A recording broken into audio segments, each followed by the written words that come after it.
जनाना अस्पताल के पास 3 मंजिला व्यावसायिक निर्माण को एडीए ने भारी पुलिस बल की मौजूदगी में किया जमींदोज। एडीए की ओर से ओएफसी लैंड पर अवैध निर्माणकर्ता ने 3 मंजिला भवन का कर लिया था निर्माण। नोटिस देने के बावजूद भी नहीं रोक रहा था निर्माण कार्य। कागजों के अनुसार अजमेर विकास प्राधिकरण की सरकारी जमीन पर बिना अनुमति निर्मित 3 मंजिला व्यावसायिक कॉम्प्लेक्स को शुक्रवार को भारी पुलिस बल की मौजूदगी में एडीए की पोकलेन और विशालकाय हैमर मशीन्स ने कुछ ही देर में धराशायी कर दिया। जनाना अस्पताल के पास करीब 250 गज ओसीएफ जमीन पर यह कॉम्प्लेक्स तैयार किया गया था। एडीए की कार्रवाई के दौरान पुलिस का अतिरिक्त जाब्ता भी तैनात रहा। एडीए के तहसीलदार संदीप चौधरी ने बताया कि दिसंबर में अवैध निर्माण की शिकायत मिली थी। जिला कलेक्टर और एडीए आयुक्त के निर्देश पर मामले में जांच कराई गई। गिरदावर की जांच में सरकारी जमीन पर बिना स्वीकृति के अवैध निर्माण होना पाया गया था। निर्माण करने वाले को पहले धारा 17 में नोटिस देकर पाबंद किया गया था। तहसीलदार संदीप चौधरी ने बताया कि दिसंबर 23 में भी अवैध निर्माण करने वाले व्यक्ति को पाबंद किया गया था। इसके बाद भी उसने निर्माण कार्य जारी रखा। जांच के बाद एडीए की धारा 17 में एफआईआर दर्ज की गई। जांच के बाद कार्रवाई के निर्देश दिए गए। बुधवार को पुलिस ने अतिरिक्त जाब्ता नहीं मिलने की वजह से एडीए की टीम शुक्रवार को लोहागल पहुंची और 3 मंजिला कॉम्प्लेक्स को तोड़ने की कार्रवाई को अंजाम दिया। निर्माणकर्ता मुरारीलाल शर्मा ने बताया कि उनकी खातेदारी की जमीन के नाम से धारा 17 का नोटिस दिया गया है। उसमें ओसीएफ लैंड का कहीं उल्लेख नहीं है। यह उनकी खातेदारी की जमीन है जिस पर उन्होंने निर्माण कराया है। यदि निर्माण में कोई परेशानी है तो उसके लिए अदालत का रास्ता खुला है, जिसमें उन्होंने अपील की थी और उन्हें 1 मार्च तक के लिए स्टे मिला हुआ है।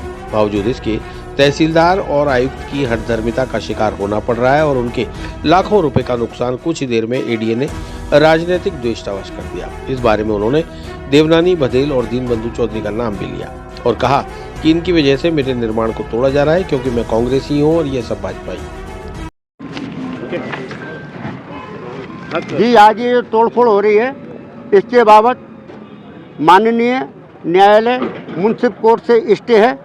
उस स्टे में कल एप्लीकेशन दी गई। एप्लीकेशन दे करके और माननीय न्यायालय में ये प्रार्थना की गई कि साहब वो तो तोड़ने पर आमादा हैं, हमारे स्टे की तारीख कल तारीख थी तो इसको आगे बढ़ाया जाए। इसमें राज्य की अभिभाषक वगैरह सब उपस्थित थे, एडीए के प्रतिनिधि उपस्थित थे। माननीय न्यायालय में इसमें स्टे 1 मार्च तक बढ़ा रखा है और एडीए की तरफ से जो जवाब प्रस्तुत किया गया है उसमें तहसीलदार जी पक्षकार हैं। तहसीलदार जी की तरफ से एफिडेविट है, मैं उनका एफिडेविट बता सकता हूं, मेरे पास ये फाइल में है। तहसीलदार जी ने अपने ही यानी कागजों को देखने से बिल्कुल इनकार कर दिया और माननीय न्यायालय की ये मेरे पास उसकी कॉपी है प्रकरण की। इसमें धारा 17 में जो नोटिस दिया गया है वो खातेदारी की ज़मीन को ही मान करके मुझे दिया गया है, मेरे नाम से नोटिस है। तो ये ज़मीन आपकी खरीदी हुई है? बिल्कुल खरीदी हुई ज़मीन है और ये इसमें खसरा नंबर लिखा हुआ है। ये आपकी खातेदारी की ज़मीन धारा 17 में जो नोटिस दिया जाता है ये खसरा नंबर है 5673/1485, जो खातेदारी की भूमि है, एडीए की नहीं है।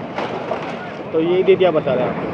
एडीए सिर्फ ये है कि आपने भवन निर्माण स्वीकृति नहीं ली इसलिए इसको तोड़ेंगे हम। आपको पहले भी नोटिस वगैरह दिए थे? नोटिस दिया है, मैंने उसका जवाब दिया है। मैंने इसका जवाब, इस नोटिस का जवाब 9 तारीख को उनके समक्ष पेश किया उपायुक्त महोदय के और 11 तारीख को मैंने उनके कार्यालय में ये रिसिप्ट करवा दी कि साहब आपके कोर्ट से स्टे है, आयन है, इसलिए आप किसी प्रकार की कार्रवाई ना करें।